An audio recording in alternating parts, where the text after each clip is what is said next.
All right, I am super excited to be here for the second Wild Wonder teacher panel with Brian Higginbotham and Emilie Lygren. And I think we have Margaret and Carol who are going to join in here.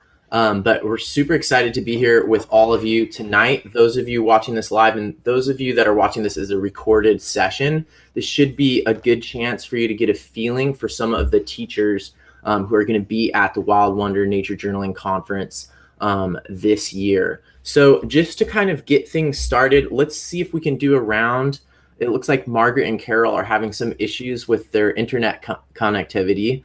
But for right now, let's start with Emilie and Brian, and let's see if you can just say your name, the name of the class that you're going to be teaching at Wild Wonder, and if you could summarize your class in 3 words, what would they be? So on my screen, I'm seeing Emilie first and then Brian. So let's go in that order and keep that order for tonight. So Emilie, if you could share your full name, the name of your class, and if you could summarize your class in 3 words, what would they be?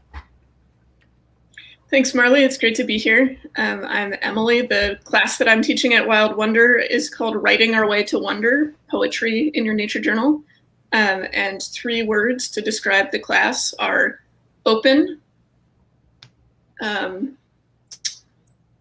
There's so many words I could choose, which is the fun part of poetry, is you've got all the words to play with. Let's go with open, playful, and joyful. Nice. All right, how about you, Brian? Hi, Marley. Like Emilie said, it's great to be here. Thanks for having me. The title of my talk I had to write down because it's so long. So it's Building and Inspiring the Nature Journaling Community, How and Why to Start a Nature Journal Club. And so we're focused on how we find inspiration through the community, how if we don't have a local community near us, we start one. But for 3 words, I would say mindset, journaling, and sharing. Nice. Okay, that sounds great. And it looks like Margaret and Carol just got back just in time. So Margaret and Carol, we were just doing a round here where each instructor was sharing their name, the name of their class, and if they could summarize their class in 3 words, what would those 3 words be?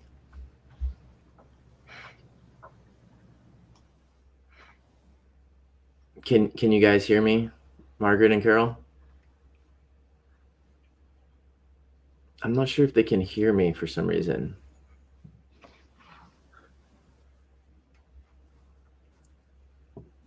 Okay, so it seems like Margaret and Carol are having some connectivity issues, and oh, there they go again. Okay, so I'm gonna just give, so thank you, Emilie and Brian, for your brief intro. I'm gonna look over here at the comments. It seems like there's a lot of people watching, so just giving some love over here to the comments section. Wow, there's a ton of people posting in the comments. I see Eli, Jean, Ivea, Beth Ann from Journaling with Nature, Turquoise Sky 1, aka JP Panther. These are many of our shared friends, many of them. Lori Howard's on here. Wendy Daniels. Ivea's posted. Melianne is posted. She runs one of the Spanish language nature journal clubs. Wow, there's a ton of people on here. SB. So there's a whole bunch of people tuning in.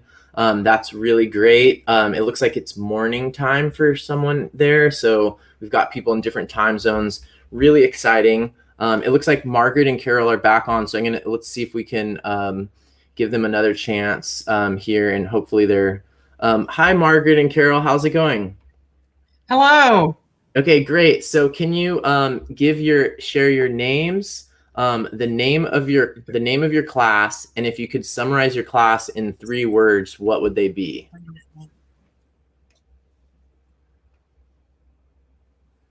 I think you're muted right now. Can you unmute your mic?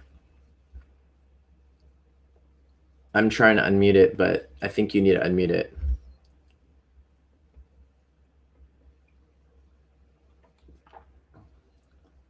Still can't hear you. I'm trying to unmute your mic, but it's saying that you're muted.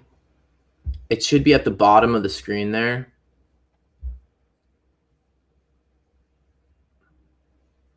All right, so Margaret and Carol are still having technical difficulties. Um, so we're going to keep going here. I see that the comment section is very active. If any of you have any questions in the comments, please post them and we will ask our participants tonight. Okay, so let's keep going. Here's a scenario question. I just finished your class during the nature journaling conference. What feeling am I going to be leaving? I'm one of your participants, one of your students. What feeling am I going to be leaving with? Starting with Emily and then going to Brian. In the class I'm going to be teaching, we're going to be doing a lot of writing. Actually, I'm a poet. I've always been a poet. I've always written about my experiences outdoors, and I kind of blended that with drawing and started doing more nature journaling, which I feel like pulls on kind of both of those methodologies really well. And so we'll be using sketching and other forms of nature journaling to spark and inspire poetry. And when I write poetry, I often feel a little more in touch with wonder and a little more open to new ideas and a little more curious. And I appreciate how you talk about mindset a lot, Marley. And I think that's really important with poetry too. I like to think a lot about where you set the goalpost when you're going out to nature journal. If you set it on pretty picture, then that can, lead to all sorts of feelings depending on how the drawing comes out. And so when I go out and try to write poems in my nature journal, I think a lot about, I'm putting this goalpost at, can I feel more curious? Can I feel more excited? Can I think about something in a new way? Can I write down something that's going to help me remember this moment in a deeper way in the future? Can I make a connection I didn't see there before? And so really that kind of open, expansive feeling that feels so connected, for me, at least, to the practice of nature journaling is really what I hope folks leave with. Awesome. I want to take that class. I want to feel that way. All right, let's go to Brian. And just to clarify too, Brian, is what you're doing a class, or is it more of sort of a community sort of meeting? Because I know like Ivea, for example, is leading Pencil Miles and Chill, which isn't exactly a class. So could you give a little bit more information and then explain the feeling that you hope participants will leave with? Sure, thanks. That's a great clarification question. So our panel is actually a workshop. So it's like a class. I think it's scheduled in the afternoon. And I put in the application for it, but it stemmed from this idea, a lot of us were leaving that conference with the feeling of like, what comes next, right? Because we just spent these 3 or 4 or 5 days immersed in nature journaling. And a lot of people were going back to areas where there were no nature journal clubs. And so in my conversations with people at the conference, I met a few folks who were from Sacramento or from the area where I am. And so they wanted somebody to start a nature journal club. And so I just kind of took that on. And so the discussion will be kind of along those lines, how we can encourage people to take a leap to do that. And then, but then also on a deeper level, how can they engage with the nature journaling community that we have currently, both online, virtual, and then in person. And so, part of it's learning from the group and the inspiration that we can find there. And then, so it was just initially kind of, my thoughts on that. But in talking with Roseanne, I think it was just decided that we should do this as a panel. So that was the initial idea we kind of kicked around a couple of years ago. So the actual course content we can discuss, since you and I are the 2 panelists at the moment. So, but that's the general idea. How can you, use Pencil Miles and all the general forms that we have to increase your practice and make more of a habit of this endeavor? I'm really glad that you can just speak for the both of us, and I don't have to ask myself questions about the class I'm doing with you. So I think in a moment here, I'm going to try to get Margaret and Carol back on, but it seems like they're having some connectivity issues as well. So let's just keep, oh, here they are. Let's see if we can get them back in here. Hi, Margaret and Carol. I think you're unmuted now. Can you hear us? Yes. So if we could Perfect. hear, to start off with, can we hear your name, the name of your class, or I think, are each of you teaching a different class? We're team teaching. Okay, great. So the name of your class, your names, and if you could summarize your class in 3 words, that means like 1.5 words each. What would those words be? Okay, it's make your own journal, small books for nature journaling. I'm gonna And say, my name is Carol Mackie Morris. and my Uh-oh. Shoot. Maybe someone in their household is like downloading some huge video file or something like that. Sorry about that. We'll try to get them back in here again soon. If any of you all have questions, please post them in the comments. Okay, here they are again. Let's try this one more time here. All right. Can you hear me? Yep, Yes. go ahead, do too, Carol. Okay, So, great. So the next my- question is My what? 3 Oh, words. okay, go ahead. Okay, my 3 words are amazing. There's 1. Go ahead, Margaret. Easy and wonder. Okay. Nice, And, great. Okay, and so let's pretend I just finished taking your class. It's the week of Wild Wonder. I just finished taking your class. What feeling am I going to leave your class with? amazement that you're able to make a book. I'm sorry. That's great. I love it. Awesome. Okay, so let's keep going here with our next set of questions. And I think right now is a good time to go a little bit into each of the instructors' backgrounds. So let's start with each person's definition of nature journaling. So what does nature journaling mean to you? Because I think sometimes this is different people have different ideas, and sometimes we don't actually talk about our definition of nature journaling. So starting with Emilie, then going to Margaret and Carol, and then going to Brian, what is your definition of nature journaling? I appreciate the framing of your definition, and that we don't have to have the same, definition. There's a lot of ways it can look. When I do nature journaling, kind of with teachers, how I define it is using words, pictures, and numbers on the page to show our observations, our ideas, our thinking focused on learning in the outdoors. Nice. Thank you, Emilie. Margaret and Carol, how would you define nature journaling? I usually take little ones with me, so it's experiencing it, experiencing nature and getting out there and experiencing the art part of it, and seeing what they can come up with and what I can come up with. Really enjoying it. I would agree. And I have a quote that I'd like to have to sum up kind of how I feel from the artist's perspective. I've been a teacher for over 30 years, an art teacher. The dignity of the artist lies in his duty of keeping awake the sense of the wonder in the world, by Chesterton. So that sums up my idea of nature journaling. Yeah, that's really in alignment with the name of the conference too. Thanks for sharing those ones. How about you, Brian? What's your definition of nature journaling? So mine obviously comes a lot from Emilie, who actually wrote the book on this. So I'll just say Jack Laws recently did a little piece for the Foster where he talked about how he views himself as an artist, a scientist, and an explorer or an adventurer.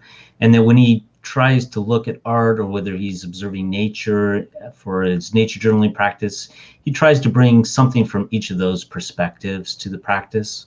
So I like that aspect of it, that we often get caught up on pencil miles, which only means drawing, right? And not spending time developing our observational skills. And so I think that's important, to think of all those mindsets and bring them all together. I like that. It seems like there's a lot of trios in people's definitions of nature journaling, or like the 3 languages of nature journaling. So yeah, thanks for sharing that, everybody. That's really cool to hear. I want to make a video. I've been wanting to make a video for a while, and I think Melinda might have done something about this, but like putting together a whole, or no, maybe it was actually Beth Ann from she has the Nature Journaling podcast and International Nature Journaling Week, and she was, I think, going to put together something of a whole bunch of people saying what nature journaling is to them, all in a compilation, which sounds super cool. So I think the other question I think that would be good to go into right now is since you've described what nature journaling means to you, your definition of nature journaling, maybe let's just hear from each of you a short description in a few sentences of your ideal nature journaling session. So what does it seem like? What does it feel like? What maybe if you want to go into specifics of like where you would go or who you would be with, but what is an ideal nature journaling session? What does it look like and feel like? So let's go through that same order again. Emilie, then Margaret and Carol, and then Brian. Brian, I'm appreciating what you shared, through Jack, what he shared at the Foster, kind of those 3 different ways of looking at things. And I feel like I have an ideal session for each of those. Like I really like to lean more on, sometimes I'm really going to geek out and get interested in the science inquiry aspect of things. Or sometimes I'm going to spend 2 minutes drawing and then a poem comes to mind and I spend the rest of the time focusing on that. So I think for me, an ideal session is one where I really listen to myself and have a sense of what I'm excited about, and I follow that excitement wherever it leads me. Great. Awesome. Thanks, Emilie. How about for you, Margaret and Carol?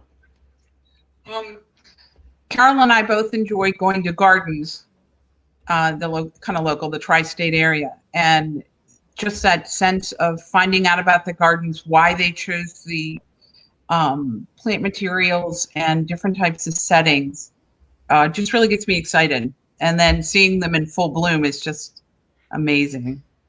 We spent the whole summer prior to the COVID visiting 27 gardens on the Eastern Seaboard. And we enjoy being buddies of going and nature journaling together.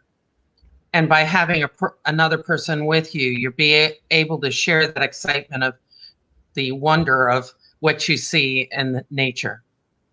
Yeah, that's a great point to make. I feel like who you're with, or being by yourself, or being with another person is a key part. Thanks for sharing that. How about you, Brian? So I've been in these 4 walls for a very long time. So any group nature journaling experience will be fantastic, I think. But usually I'm most grateful when there's really good air. Either you're by the ocean or you're in the trees in the Sierras. And so that to me is kind of what I picture when I think of myself nature journaling. Most of my life is kind of in the backyard or nearby in our local pond and river. So it's not quite that, but that's kind of what I always picture. Nice. Cool. All right. Thanks everyone for sharing that. I'm going to go over here to the comments and see what the community is saying. I see some people have shown up. Nature Sketches, Anetta's here. Eli's still here. Ivea, Lori Howard, and Melian is here. Suzanne Marshall is here. And I think there was a couple questions. Maybe we can share some of these questions from the audience real quick. So for the first one, there's a question about where everyone is calling in from. So I think that's cool to know because I didn't ask that earlier. And then there's another one that we can get into in a second.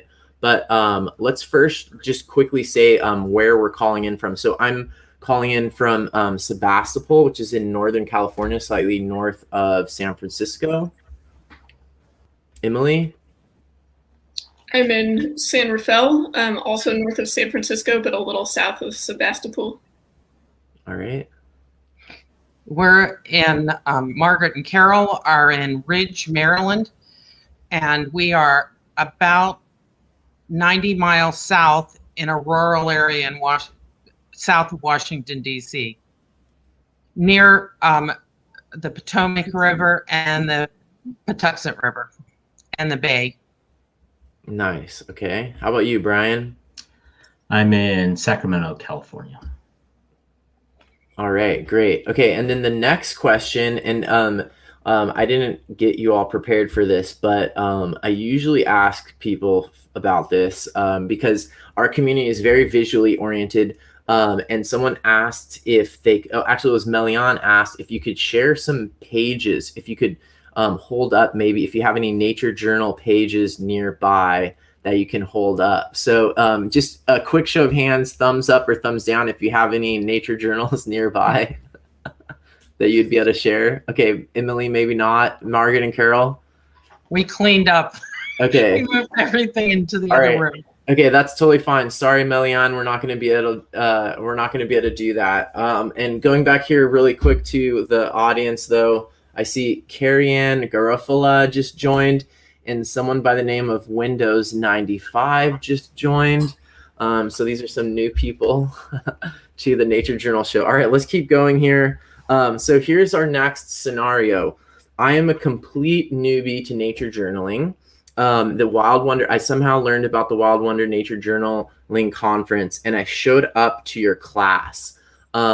How would you adapt your class to a complete newbie, or is your class already really suited for newbies? And if so, how do you manage a spectrum of students from complete beginners to really advanced nature journalers? So going in our same order as usual, starting with Emilie.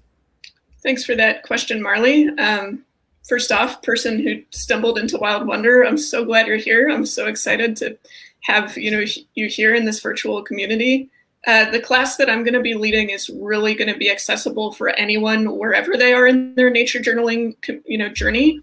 The poetry exercises I'm going to be leading are really supported and kind of make use of a lot of skills that nature journalers might either have already or be building in other areas of their life. They'll call on observation, they'll call on asking questions. There will be a lot of support from me. So it should be very accessible. And I appreciate that question about kind of setting things up for people in a different continuum of where they are in terms of their experience with nature journaling. And something I love about poetry is that you can do it over and over again. You can write a poem over and over again. And it's true, I think, with all nature journaling, no matter how many times you do it, you're going to notice something new. Some of the poetry exercises are focused on the I notice, I wonder, it reminds me of activity. And I've led that activity hundreds of times, and I always notice something new. I always learn something new. And so I'm excited for new nature journalers and folks that have been doing it for a long time to join me in my class. Awesome. Margaret and Carol?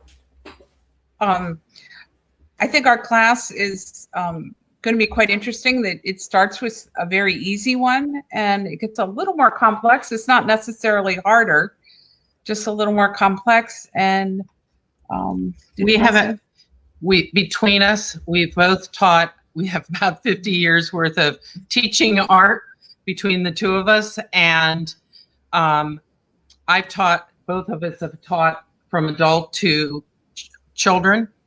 And these books are easy for beginners, but they'll be very exciting for even the most experienced nature journal person. So they'll be able to, they're going to be making books, 3 books during the workshop. Wow. And these will be books that you can fill with any of your wonderful findings that you've been out in nature.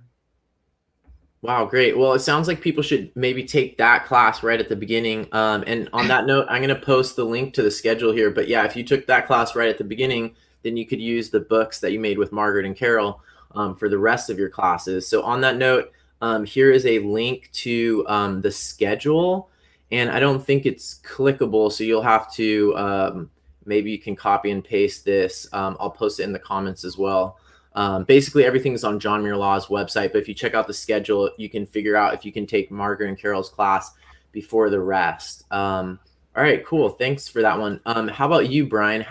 Well, I guess I'm part of the one that you're doing. So how will we adapt our class, our panel, for a variety of levels from beginner to intermediate to advanced? Yeah, I love the question. Part of, I think, the takeaway is that if you're interested in setting up a nature journal club because you're looking around and you see that there's not one existing where you are, and you have trouble connecting virtually, there are no prerequisites to starting your own club. You don't have to be somebody like Jack, who has this background in science and art and has been climbing through the forest since he was a child, right? I am not a scientist. I am not an artist. And, I like exploring, but, that's hardly like a obvious background for this. And if you can kind of plan events and get people together, then that's enough. And everyone else will kind of do the work as necessary. So the birders will help with the bird identification, and people who really love botany will help with the plant identification. And so the groups kind of work better when everyone's working together. And so, if you're interested in forming a club, then the value you're adding really is bringing people together and creating this consistent chance to meet and, build these habits.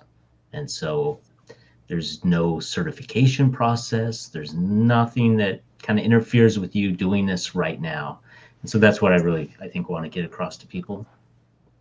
Great. Well, it sounds like all of these classes would be really fun and available and accessible for whatever level people are coming in at. So I think that's one of the really exciting things about nature journaling in general is, like Emilie said, it's hard to be jaded in nature journaling. So even the most advanced nature journaler who has seen something a million times, the perspective of nature journaling allows them to always find new and exciting things with each, even a dandelion or whatever.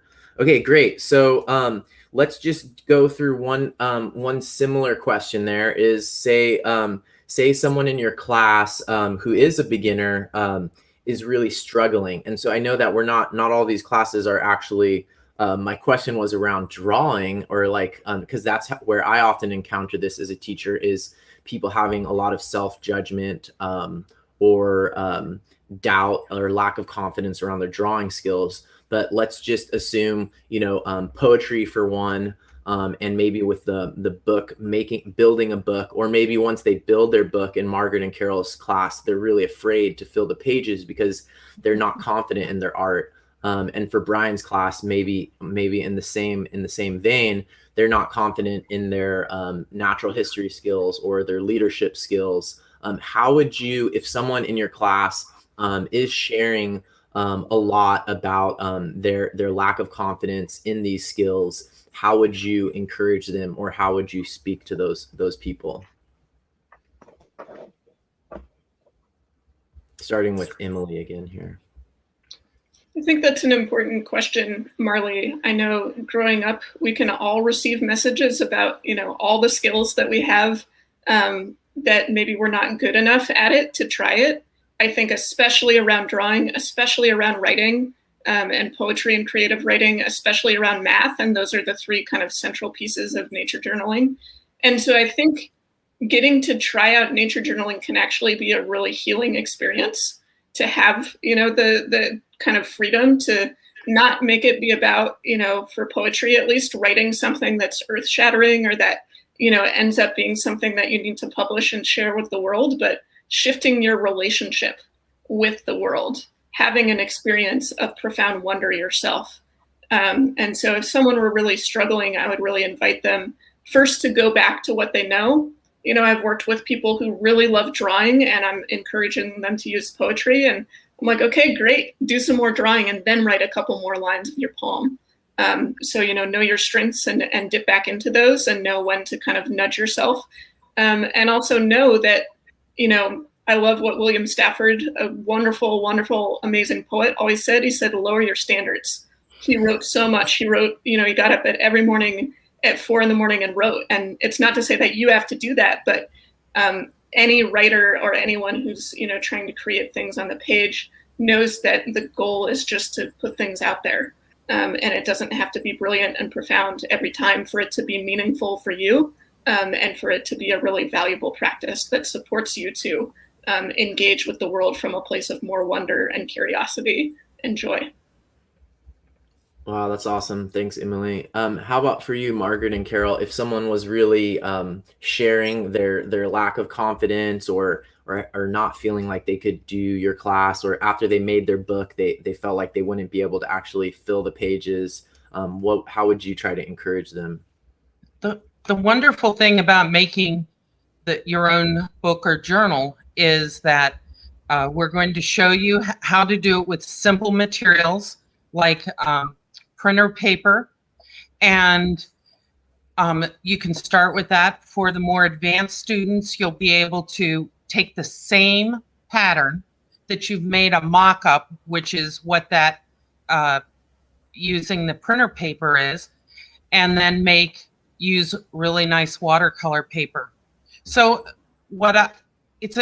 all they need, it's not very high cost. It's very simple instructions, and I guarantee they'll do a great job. I guarantee. I teach kindergarten through adult. They can do it. I guarantee it. All right, great. On that note, someone, Margaret Lawson in the comments posted this question asking about what materials will be necessary for your class. Printer paper, glue, and a pair of scissors. We can have available ahead of the conference if they'd like to print out the we have it so that the patterns could be printed out ahead of time if they wanted. You don't need it, but we'll have one so they can follow along with the class. All right, great. Or very lightweight watercolor paper. Makes it easier to fold the first time through. Okay, great. All right, thank you. Great question, Margaret Lawson. All right, Brian, how about you? If you have someone who's experienced a lot of self-doubt and all of that, how would you encourage them? Yeah, that's a great question. So Jack has talked about this old German psychologist named Hermann Ebbinghaus, who wrote some work on forgetting curves. So if we don't write stuff down, our knowledge of it disappears pretty quickly. This has happened to me where I haven't written something down, and then a little bit later, I'm like, I'm the person who tells everyone to write everything down. How can I, not have done that myself, which is really frustrating. But there's another side to his work, which is on learning curves. So he did this representation of how proficient people become is really a function of their experience with the task. And so when we spend more time doing something, this is how I think of pencil miles, right? When we spend more time doing something, we become better at it.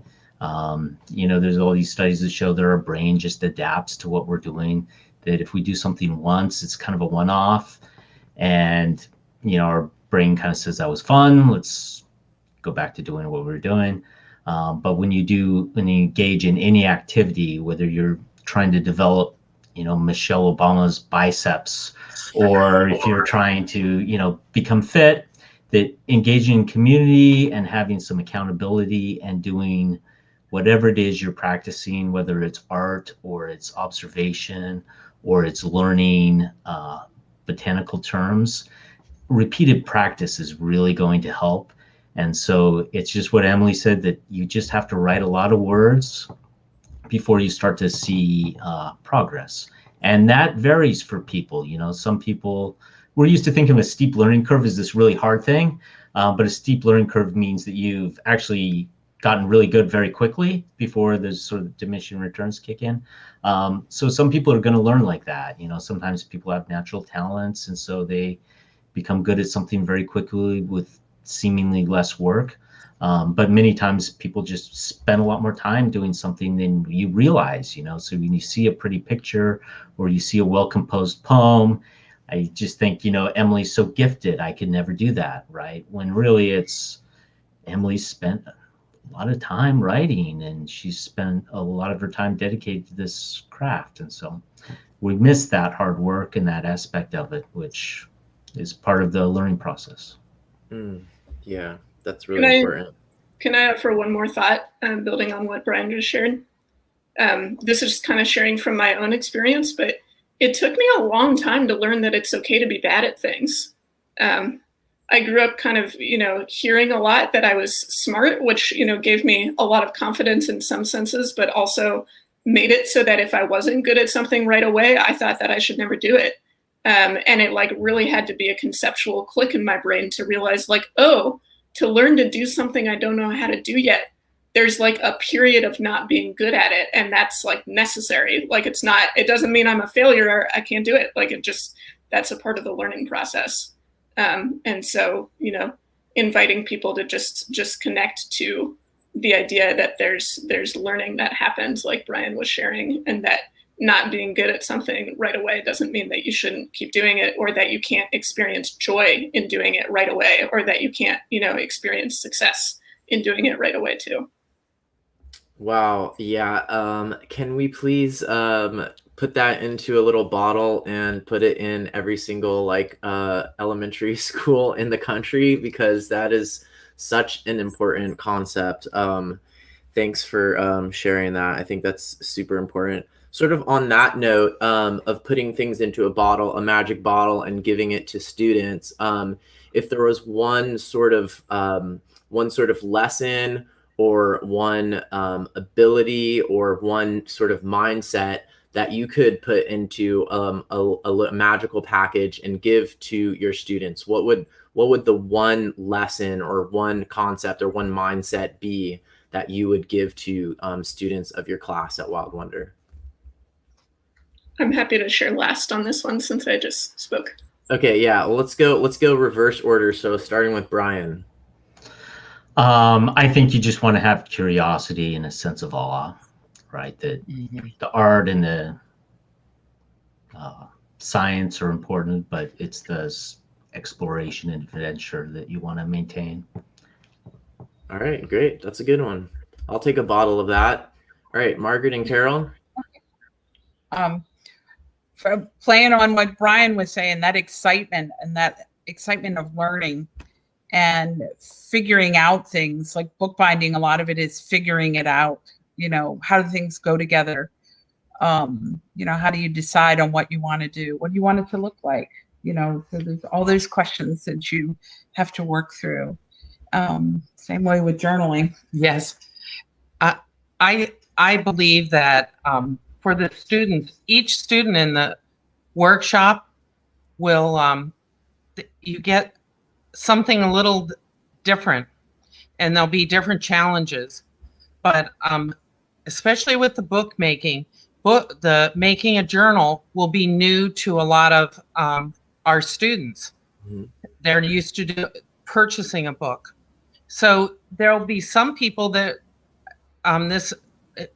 it'll be exciting, because what's so exciting about making these 3 easy books is that they seem at first very challenging. When you look at them, you're going to go, I can't do that.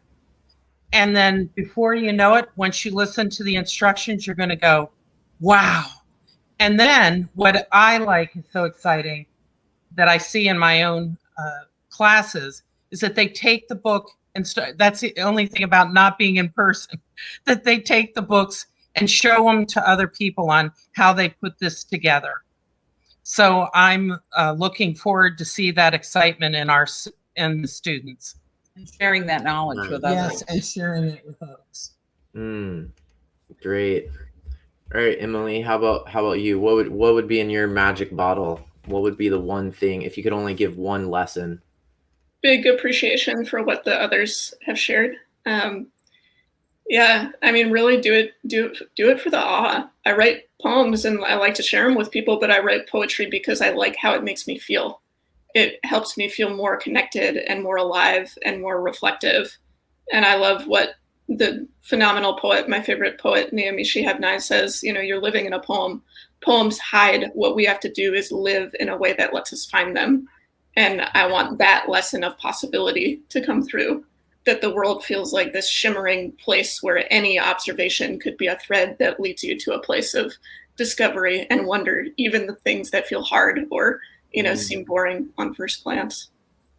Wow, that's so deep. Okay, this is awesome. All right, let's get into a little bit more of people's backgrounds, because I've been looking a little bit into all of your backgrounds, and I feel like people are coming in from all these different places. So just to give potential students, I'm sure some people have already signed up for your classes or are making notes about your classes, but to give them a little bit of background information. What is a way that, or what is something about your background, something unusual that has actually turned out to help your nature journaling? So maybe something unexpected. Like I think Brian mentioned, Jack has a background in science, in art, and in exploring trees as a kid. So what is something a little bit less commonly connected with nature journaling that has actually proven to be really, really foundational to your nature journaling? And let's go through that reverse order again. So starting with Brian, what is something from your background that most people wouldn't expect to facilitate nature journaling, but has actually been useful and important to you? So I come from a policy background that was sort of multidisciplinary, and I think having that sort of approach helps, simply because you're drawing from so many ideas in this field, and that you can push in one direction for a while, and if you start to feel stymied there for a bit, you can learn something else. So there's just so much here that you can draw upon that I think it's endlessly fulfilling. And so I think that part of it is helpful, being comfortable thinking, what do geologists have to contribute? And then what does John McPhee have to contribute to how we think about those same substances? And so, I think taking multiple cuts of things is really helpful. So that's probably what I would say, I guess. Cool. Thanks, Brian. How about for the two of you, Margaret and Carol, what's something sort of unexpected from your background? Oops, just lost them. So let's go to Emilie, and then if they come back on, we'll ask them, what is something from your background that most people wouldn't necessarily think would lead into nature journaling that has actually proven to be really helpful or foundational or affect your style in some way? Yeah, I mean, it's an interesting one. Margaret and Carol, do you have an answer prepared? Do you want to go, or should I? And then you can go after. Okay, go ahead, Margaret. Emilie can go. She's ready, but do you want me to go? Go ahead. Okay. My dad, we owned a farm up in Pennsylvania. We lived in Maryland, but we had it's a summer home, you'd call it, up in Pennsylvania. It was on top of a mountain. Everything from searching for watercress, and other things that were around, to finding fossils in the slate at the top of the mountain. So that sense of you never know what you're going to find is really prevalent in nature journaling. No matter what you think you're going out for, there's always something that is such a surprise, and it's usually just a wonderful surprise. Nice. And I think for myself, something that would be in my past is when I was 16, I went to Butte, Montana it was similar to an Outward Bound or a survival camp. It was like a camp for children.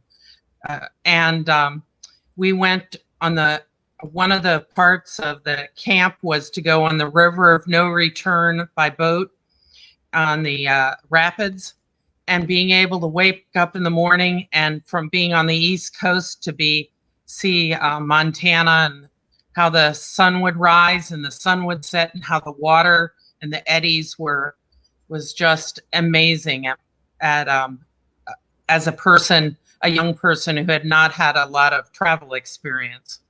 So my love of nature has been way, way back. Awesome. Great. Thank you. I have zero background in drawing. Like, you know, I mean, I drew with my dad growing up. He's an incredible artist, but I have no formal training. Before I started journaling, I knew nothing about drawing. I learned a lot. I feel, you know, confident in using drawing as a tool to notice things in nature journaling. But I still really lean on writing. That's kind of like the way that I process the world. That's what feels like home to me. I don't, you know, like I like writing better than drawing. It feels edgy to admit that in this community that is, you know, very sketching focused. But I think like I would share that to say that there's so much value that can come from combining these different languages, and that you can, you know, go really far and learn a lot in your nature journal, even if you don't, you know, have a background in drawing, or even if that's not something that you feel that confident in.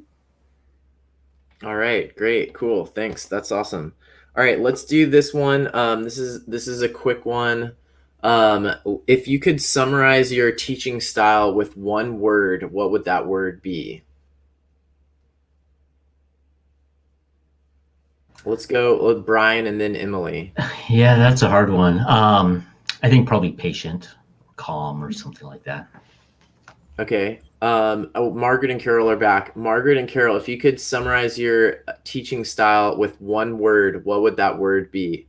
Steps. Enthusiastic. I'll go with collaborative. Nice. I really like Collaborative. the word steps. That's a new one for me. That's great. I love that. Okay, so let's get into this now. If you've been to Wild Wonder before, maybe share something from a past Wild Wonder conference that was really meaningful or exciting for you. If you haven't been to a Wild Wonder Nature Journaling conference yet, what is something that you're really excited about besides teaching that you're looking forward to? And let's go Emilie, then Margaret and Carol, and then Brian. The first Wild Wonder that happened in person happened in my hometown. And so it was really special to see people connecting with this place that I had such a deep and longstanding relationship with. So that felt like a really meaningful for me thing for me to see how excited people were to be in that place and to see them relating to it in so many different ways through journaling. Very cool. I didn't know that. Margaret and Carol? We were super thrilled to be having it on the line last year. It didn't one thing in particular, but what I really, really enjoyed was having the classes separated so you could go to every single one. Like I had it on the whole time I was working. So hopefully your employer is not watching this. Well, I told her either I would be there or I would be at home. What would she like? And she said, just come. She's very kind on that way. The whole event was wonderful, and I agree with Margaret. It was so exciting to be able to be a part of that conference last year, and we learned so much.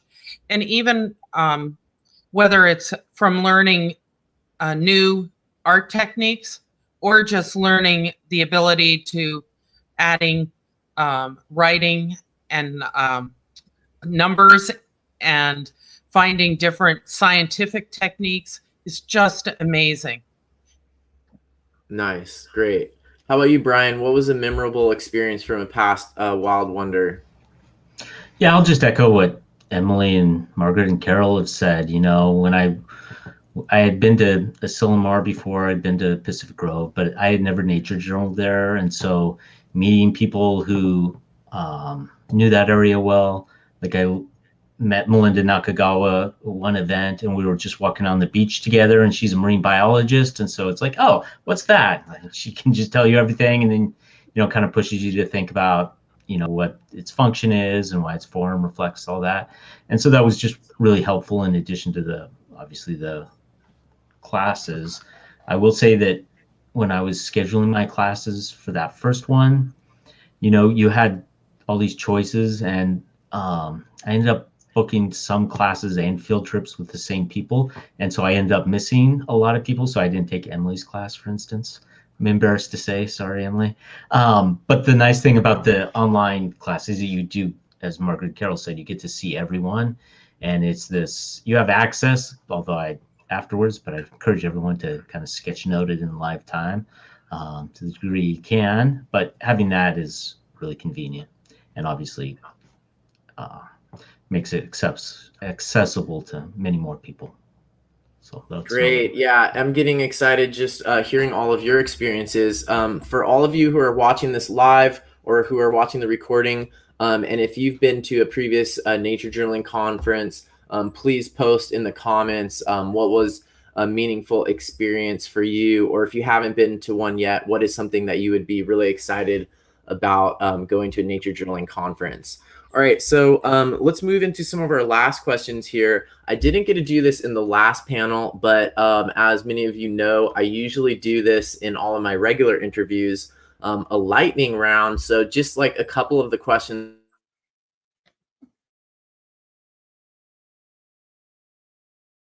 could have, oh no, I'm cutting out now too. All right, it looks like I'm cutting out a little bit there, but I'm back.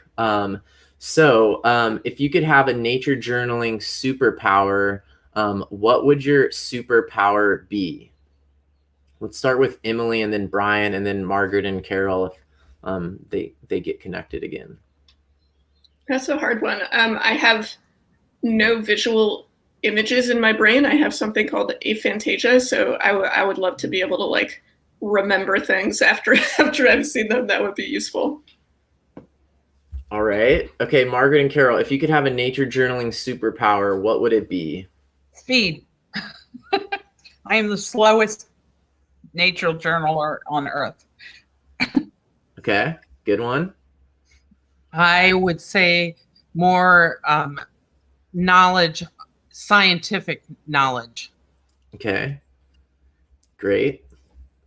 What about you, Brian? I think somebody said, like the ability to zoom in on objects that you see so you can change your perspective, so you can see the birds that are way far away, or zoom in on the moss right in front of you. Something like that would be pretty cool. Nice. Okay, just for fun, I'm going to share some of the past participants' superpowers. Some superpowers mentioned have included, the binocular vision. And going back to Carol's, someone wanted to be able to slow down time. Oh, no, this would be Margaret's. Slow down time so they could nature journal things that were happening. One participant, this was Ray Bonto, wanted to be able to shrink down really small so that he could go into little holes and see what was happening and nature journal there. We've had people who wanted to be able to have perfect color matching in their art and their nature journaling. There's been some really, really creative ones. All right, so then our last question for the evening, and this is sort of a fun lightning round question also, is if you were going to be stuck on a desert island, so after Wild Wonder, you somehow got stuck on a desert island and you could only have 5 nature journaling supplies with you, what nature journaling supplies would you bring? Let's go Emilie, Margaret, and Carol, Brian. A journal, a pencil, an umbrella, a friend. Ooh, no one has ever wanted to bring a friend. No one has ever thought of a friend before. Very cool. Is that against the rules, or is it? No. I had never thought of it before, so that was really cool. All right, great. Margaret and Carol, how about you? That was all 5, right, Emilie? That's only 4. I'm gonna have to think about the 5th one. All right, Margaret and Carol. I guess something to write on. Doesn't have to be a journal necessarily. Watercolor pencils, a knife so I can cut things up. I don't know. You don't worry about survival tools. Just your nature journaling tools. Your survival will be taken care of. Oh, not survival. To whatever I'm looking at, I cut up. Okay, got it. Okay, good to know. All right. I don't know. You go ahead. I'll think about it. I think I'd have a chair, a camera, a journal, water brush, and watercolor. Is that 5? You can use my paper. Thank you. I'm taking Carol. And we'll go together. That's one of my five. Nice. All right, great. How about you, Brian? Yeah, I think it's pretty standard, right? Paper, pens, watercolor set, binoculars, magnifying glass, something like that. And then I think in thinking it over, I really want the ability to travel anywhere just kind of instantly without having to get on a plane or do anything. I think that's what would be really useful. All right, so one of the morals of the story, or one of the lessons from tonight's conversation, is to spend a little bit of time thinking about what your nature journaling superpower would be, so that when you are on the Nature Journal show, you'll have thought about it, or if you find a genie and you have the chance to wish for a superpower, you'll have a good one, even though everybody came up with great ones. I see some people are joining in here right at the end. Tess in Australia just joined in, and Leslie Robinson Fritz just joined in. And their superpower would be the ability to be invisible and soundless so they could get close to wildlife. That is a great one. Thanks for sharing that, Leslie. I just thought of a better one for myself, Marley. Okay. It would be automatic rewind. Like something really cool happens and then you just are like, dupe, let's see that again. Nice. Yeah, very cool. Very cool. All right, great. Well, this is super exciting for anyone who is watching live. Thank you all of you for joining in. Lots of great comments here. And for people who are watching this later at home, thanks for joining in. And do check out some of the information about Wild Wonder. I'll post again here. You can look at all of the teachers and speakers at this URL right here at John Muir Law's website. And I'm going to be trying to interview as many of them as possible. So if you have anyone that I haven't talked to yet that you really want to hear from, post it in the comments on the YouTube, not in the chat, but in the regular comments down below, and I'll do my best. Some of them are pretty big shots. So it might be a little bit harder it might be hard to get some of these people on the show. But thanks everyone for joining, and thank you all for joining in tonight on this panel. I'll do my best to get all of the speakers before the actual conference. So thank you everybody tonight. It's been really fun joining in, and I'm glad our internet issues ended up being okay. Thank you so much. It's been really great talking with all of you. Thank you, Marley. Thank you, Marley. Thank you so much. All right, Thanks, Marley. bye. Bye.